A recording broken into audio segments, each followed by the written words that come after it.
The Lord be with you. I'm Deacon Keith Fournier, and our first reading is from the book of Jonah. The word of Yahweh was addressed to Jonah a second time. Up, he said, go to Nineveh, the great city, and preach to it as I shall tell you. So Jonah set out and went to Nineveh in obedience to the word of Yahweh. Now Nineveh was a city great beyond compare.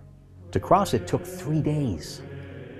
Jonah began by going a day's journey into the city and then proclaimed, only 40 days more and Nineveh will be overthrown.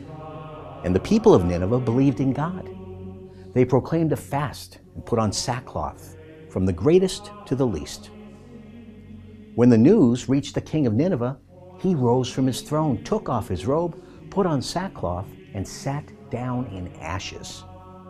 He then had it proclaimed throughout Nineveh, by decree of the king and his nobles, as follows.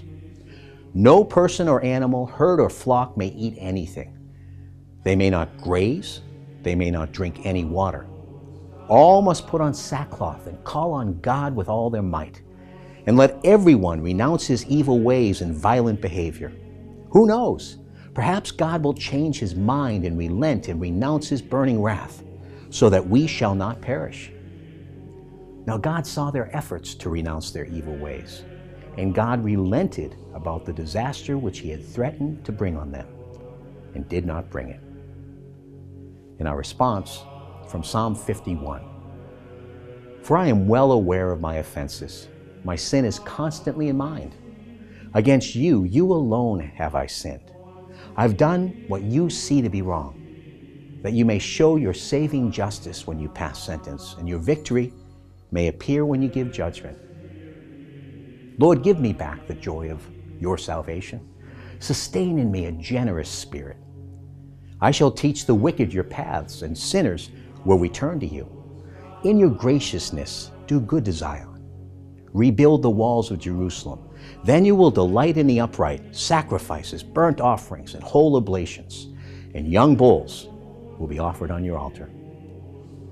A reading from the Holy Gospel according to Luke. The crowds got even bigger, and Jesus addressed them. This is an evil generation.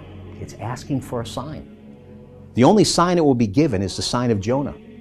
For just as Jonah became a sign to the people of Nineveh, so will the Son of Man be a sign to this generation.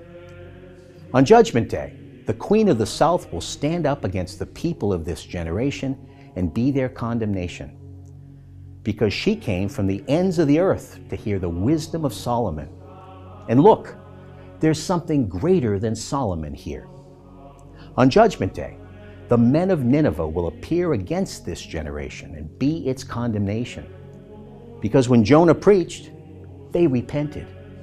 And look, there is something greater than Jonah here. The Gospel of the Lord.